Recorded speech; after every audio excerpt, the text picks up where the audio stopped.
Again, my name is Mick. I'm going to be moderating today and asking these amazing folks questions related to the film and also those themes and ways that we are all dealing with that in our communities, and then how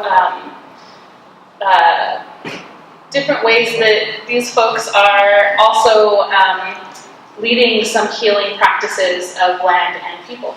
So I'll give some space for folks to introduce themselves. Loren and I both did already, and so I'll let Chenoa and then Al.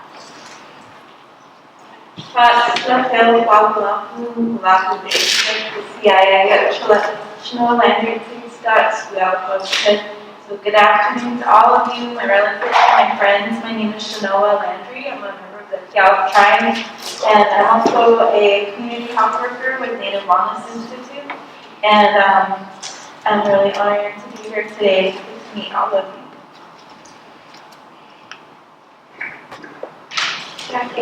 Wait, can people hear me?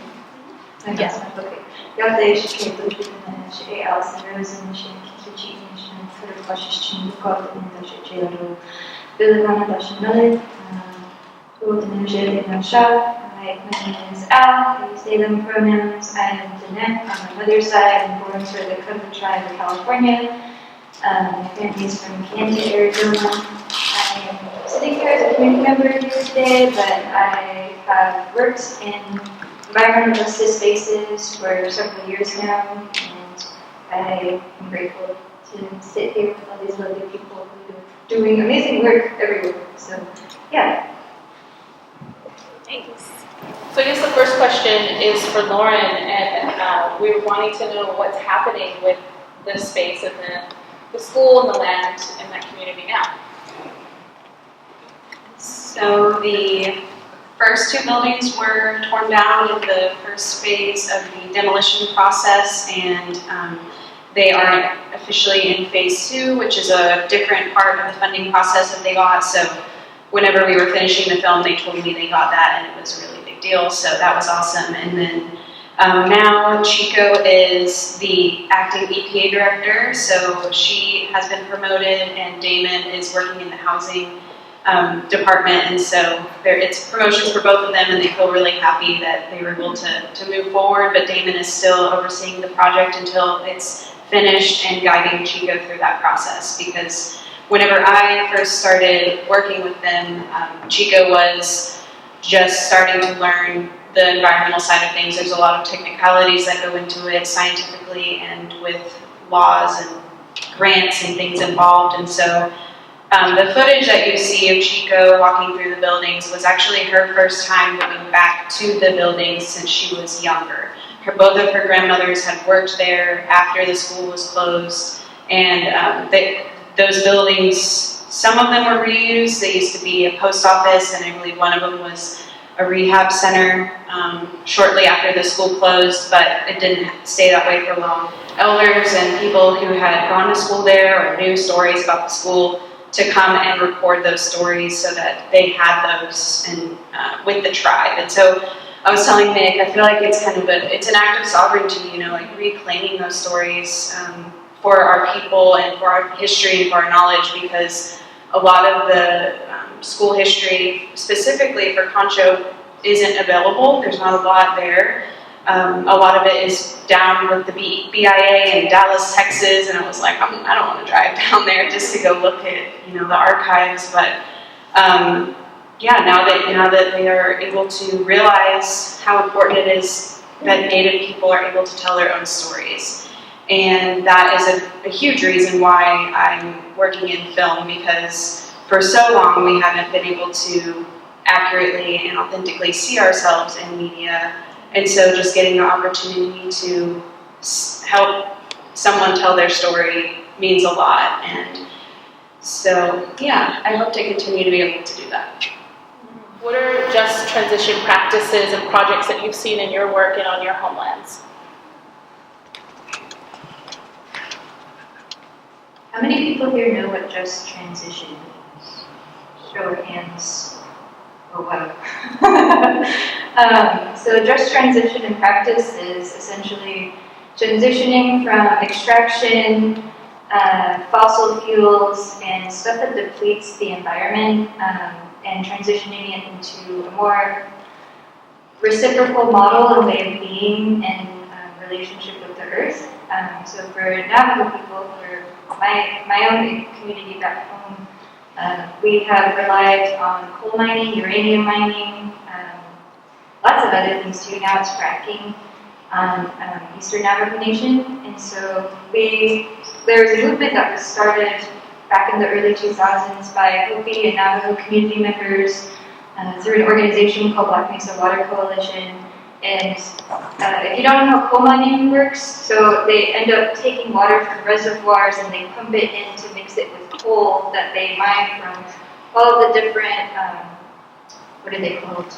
They're just big pits, and they just keep scraping into the earth and digging it up. And the way that they process it for use is they mix it with water, groundwater, and they send that water back into the community, and then it causes all these adverse health effects. And so the water was polluted for a really long time, and still is, but there were a lot of community members who came together who wanted to start cleaning up waterways, specifically on Black Mesa and that region of Navajo Nation.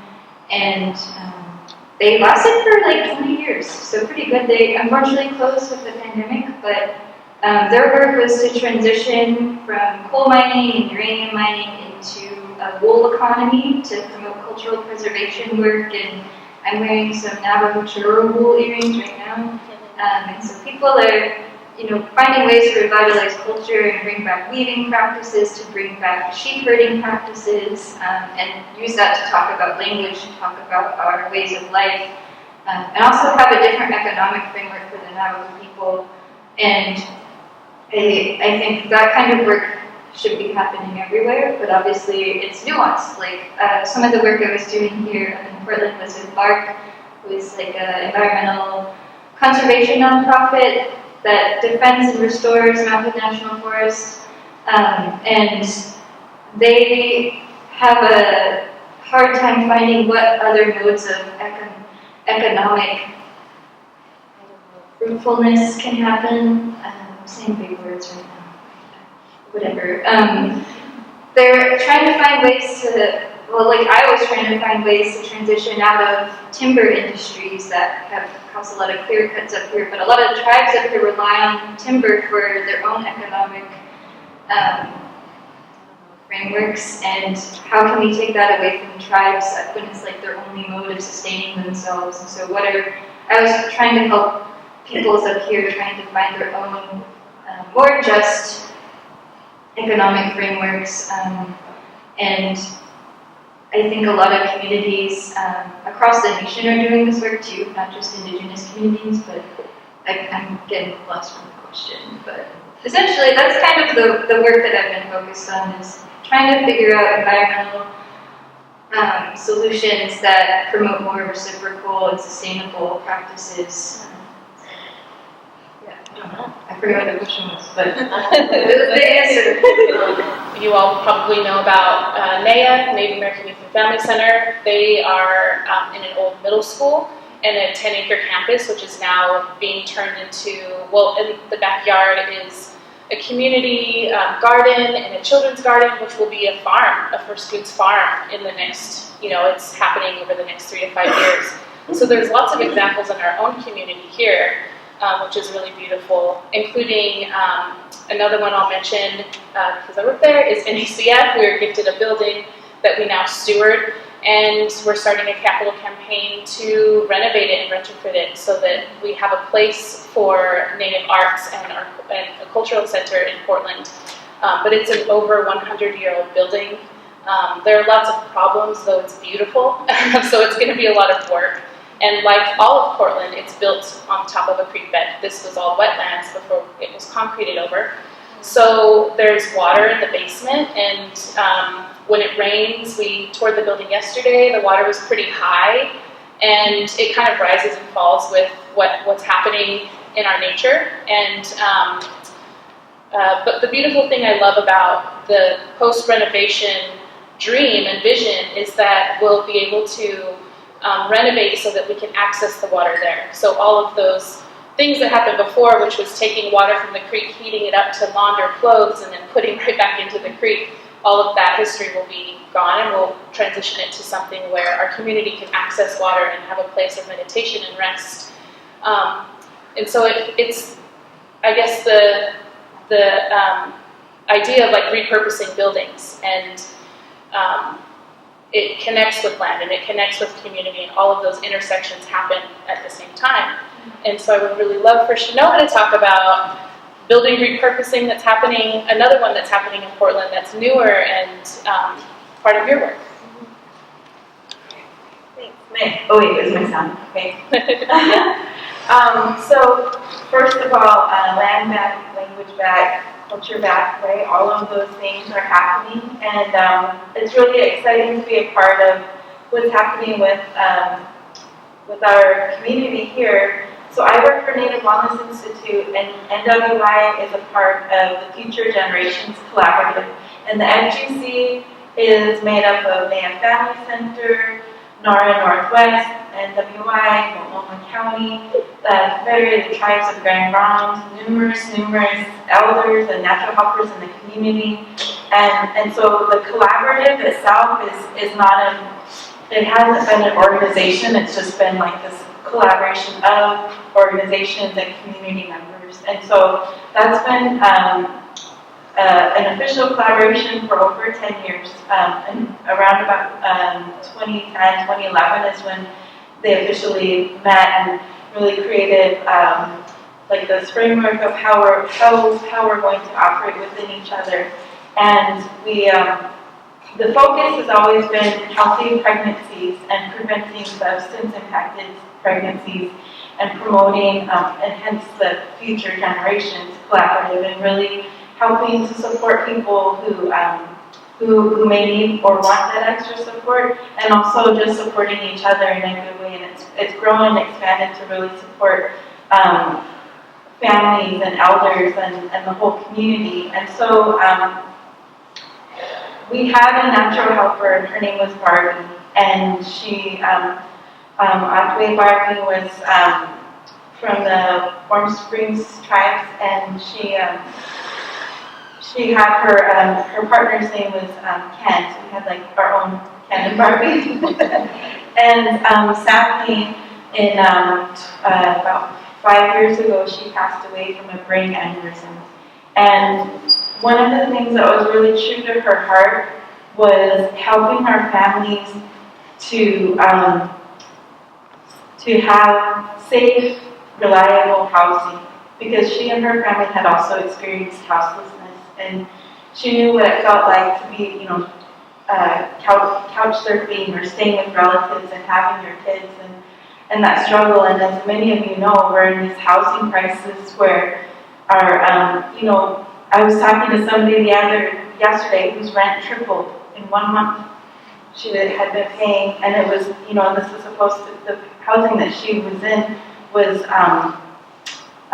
income-based housing, but because her income varied from last year, it's going up, and even though she's not receiving that income this year, and so we just know that we're experiencing this right now. This is very visceral, and we always have this idea of like how, for lack of a better word, how ironic it is that we are Native people, we're indigenous to this land, and how can we be homeless? Like, we're never homeless, we are like, sleeping outdoors or couch surfing, and so that was where this, when we started in the community, just sort of brainstorming and talking about how do we honor Barbie's legacy as one of the first natural helpers who was in the community. I mean, she was just every event there with her kids and supporting other new moms. She had her kids with her, and she was always just giving. And so we wanted to honor her by starting this a village that was the intention being for parents with children to, maybe they're experiencing the DHS system, or maybe they're in recovery and they just need a little bit more support. And so So that's how Barbie's Village started. And we wanted to make it in a setting. We always talked about it being a tiny home village. And we always talked about, the need. We had like no money, no plan, like literally like, it was like as if all of us just started about, wouldn't it be cool to do this thing? And just like putting the energy out there. And so we had a series of listening sessions, and this was around 2019 when it really started happening. And then this architect who is native, that was worked with this big architect firm, was like, well, I can help, and she had heard about it. And then another person in our community who's a pastor, Pastor Buck, Alan Buck, he's also native, and he heard about it, and he was like, hey, I have some church friends that they want to, they're like giving land away. And so, and through the Presbyterian Church, I can't remember the whole name, Westminster Presbyterian Church, they have been experienced, I don't know if anybody in here is part of that church, but they have been, throughout the years, not just even before the pandemic, seeing reduction in their church participation. And a lot of their churches it's part of their thing, so like they've been donating their spaces out. And so they have this property, and I don't know how much the square footage or whatever, but it's basically a church with a big old parking lot and a big old piece of land. It's like a giant piece of land, like an acre or more or something. Terrible with square footage. So somebody's probably correct me at some point. But somehow we connected, and so they're and we're saying it's land back. It's not. They're not giving us. So because like we're here first. I don't know any other way to say it, but they wanted to be a part of this, and within the church, they're doing their own like anti-racism work and talking to their peers about, and it's so important to have allies who are like, they understand what anti-racism work is, and we have, and just in our core Barbie's Village group, like some of us have like never experienced what that feels like to have somebody who is truly dedicated to that anti-racism work, and like they talk about things like, oh yeah, we need to decolonize the space, and it's not performative. It's not like, they really do. They're doing their own work, and without asking us to do the labor of like, teach me about your people. They don't come at us like that. And so right now we have land ownership is very, very complex.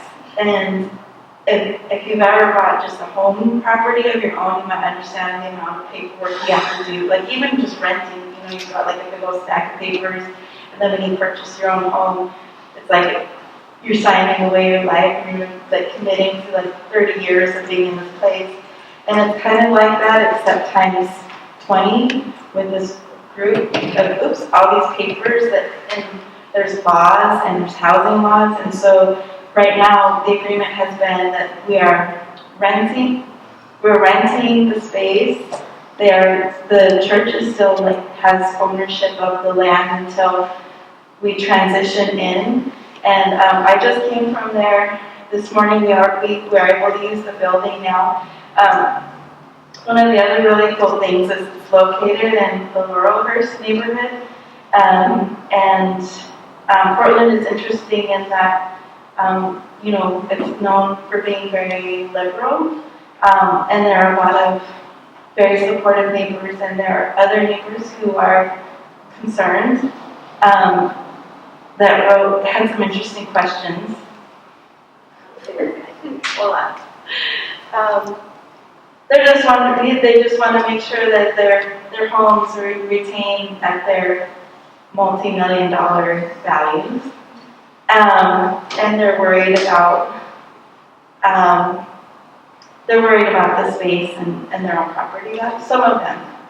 And the church has been doing these like door-to-door conversations with neighbors to say to talk about the importance and healthy relationships. And this is a lot of it. I feel like a lot of the dysfunction that some of us experience and some of the trauma that some of us have experienced have been direct results of things that happened to our parents or grandparents or great-grandparents in boarding schools.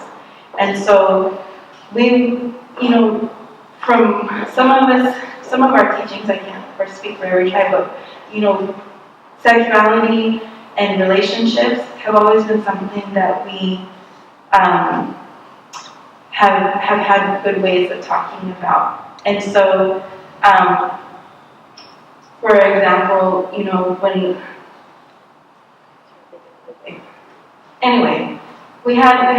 so we're trying to reconnect with those ways and teach people how to have good, healthy relationships.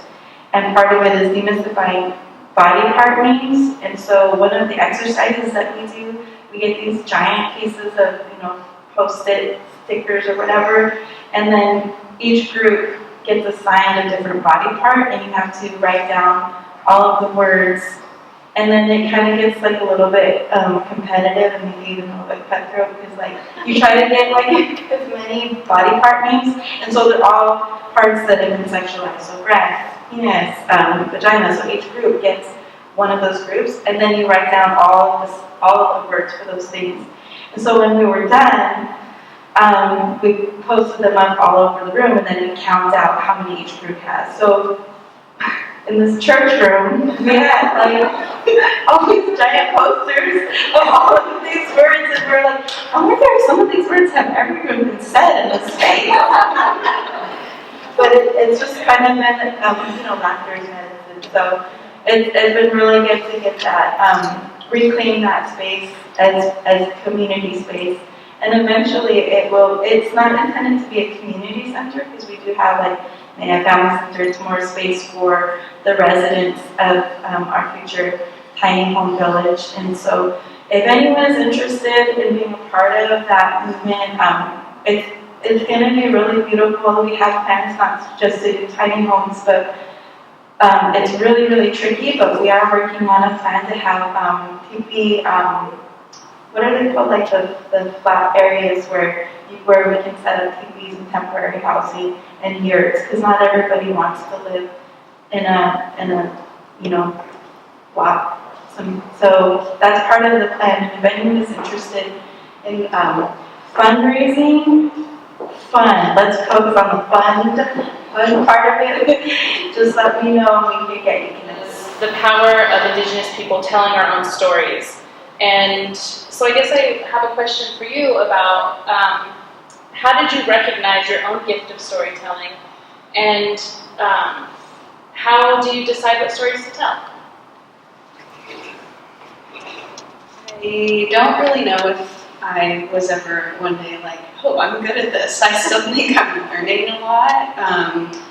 And I think that goes for a lot of artists that make work and present the work. It's kind of like a process of learning how to trust your vision, to trust yourself, and really not knowing what you're doing, but just trying it out and seeing what works and what doesn't. And so that's kind of been my process with things, which has gotten me to this far. So, but I think whenever stories present themselves to me, it has to be in line with what I believe in and my values. And I think that Damon's story, I actually had met Kansas State University Tribal Tab, and they helped with these kinds of projects that Damon was working on. And we were just talking about possible projects to work together.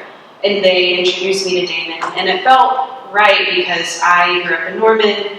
My cousins that I'm close with and grew up with, they are Arapaho, and so my uncle is the lieutenant governor of the tribe, and I grew up around that area, and so I just kind of felt like I would be a good person to step into that role to help tell the story. And whenever I went back to the space, I it was almost like a physical body memory. I was like, wait, didn't we go to powwows over in that building? Like, am I tripping out? Like, I've been here before, but I just didn't realize that until I physically was there, and then all of these memories started coming back, and I was like, okay, it's kind of weird that the universe works in that way, and then also that our bodies hold those memories that you don't know exist until you're in that space. So.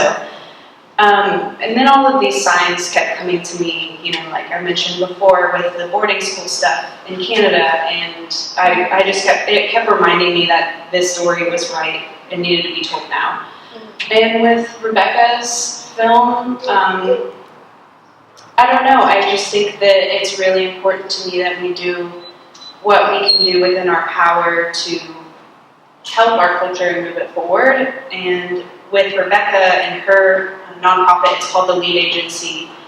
There are often people from all different practices there. Like there's lawyers, scientists, poets, filmmakers, like so many different things that are happening there. And so I'm just like one little piece of the puzzle, but if I can help uplift her work and her story, then, and she feels accurately represented and the community loves it and she loves it, it's just going to be a tool for her and her work, and that makes me proud of what I do.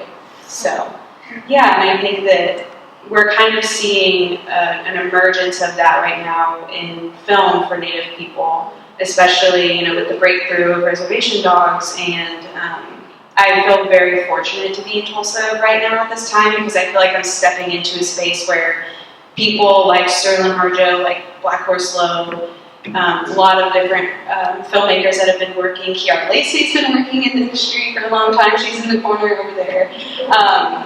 Have been grinding away for 10, 20 years so that I can just step in and not have to break through a lot of those boundaries that they have had to for so long. And so I always try to acknowledge that. Like I'm kind of standing on the shoulders of these giants that have been fighting for their voices to be heard, and that's really a privilege. And I hope that we can continue to make awesome shows and tell great stories, because it's just crazy to me that we have like one really great Native show and a couple other ones that are great as well. But there's so many other stories that we have. There's so many other tribes and people that can be telling really great stories, and I think the more that we just step up into those spaces, whatever art it is that you do, or whatever, if it's sports, basketball, or if it's, jewelry or modeling, Kwana's killing it in the modeling industry. I think it's just really cool to see people stepping into their power and being proud to be Native, because when I was a kid, I always wanted to just like fit in. I'm like, I don't want to be different. I don't want to be, sticking out like a sore thumb. But now it's like you see kids being like, yeah, like that's me on TV. I want to do what they're doing. And so I think that's something that drives me as well, is that I don't think I ever had someone in media that I looked up to that was Native that I felt like, oh, I want to do what that person's doing. Like, I just never saw that for myself. And so being able to be that person, but then also make films where people can watch that and be inspired, like that's something that is really important. If you can't see it for yourself, then how can you be it in the future? So, yeah. Thank you. It is so powerful and can create so many pathways for yourself and for others that are coming after you. And so I was wanting to ask Al about that same type of thing. Like, what acts of community sovereignty have you seen in your experience, in your work, or for yourself?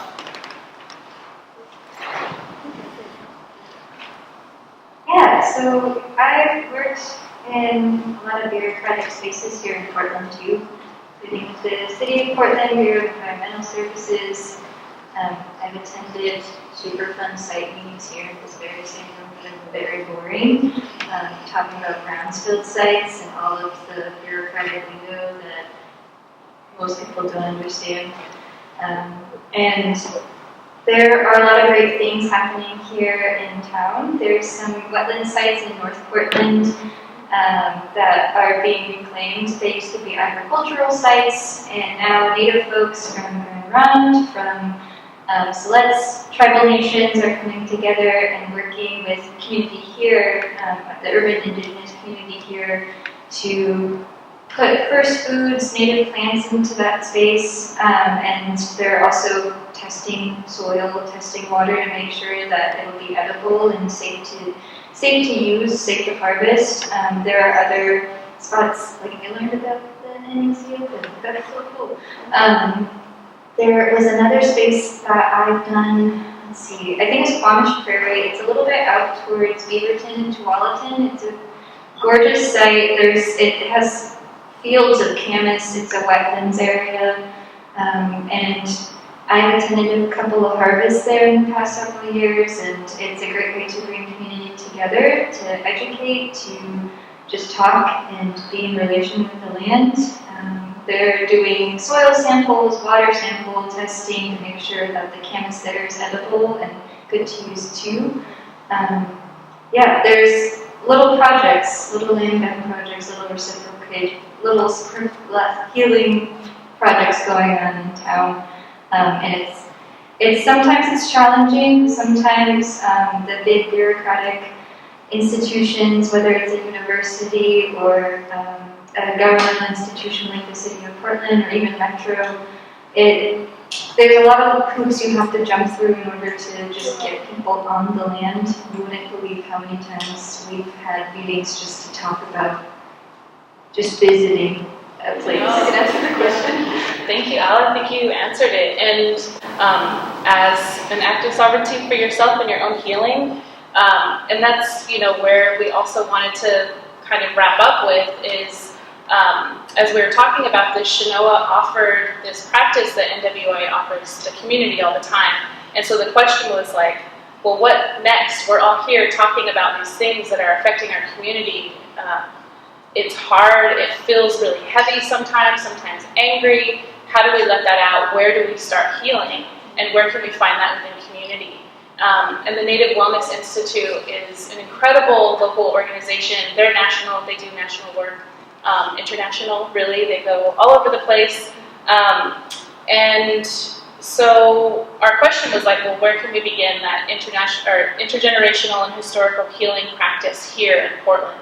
And so Chenoa was going to so generously offer us a practice together that we can all do together and move some of this like heaviness out if you're feeling that, or frustrated or anger, or maybe not. Maybe you're just like totally fine and able to do that. But if you want to lead us in that, and then once Chenoa does that, we'll have a few resources, and then Loren will wrap up.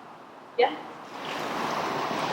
Thanks so much, Chenoa and Al and Loren. I appreciate you all so much, and for you bringing this story to our community so we can have this conversation, so we can lift up the things that are parallel to what's happening in the story and happening here.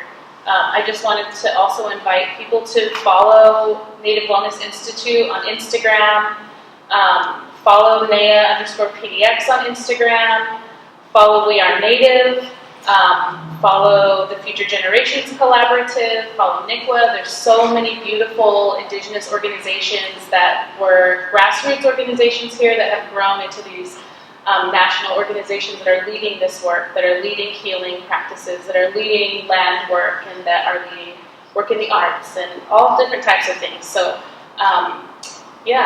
thank you so much.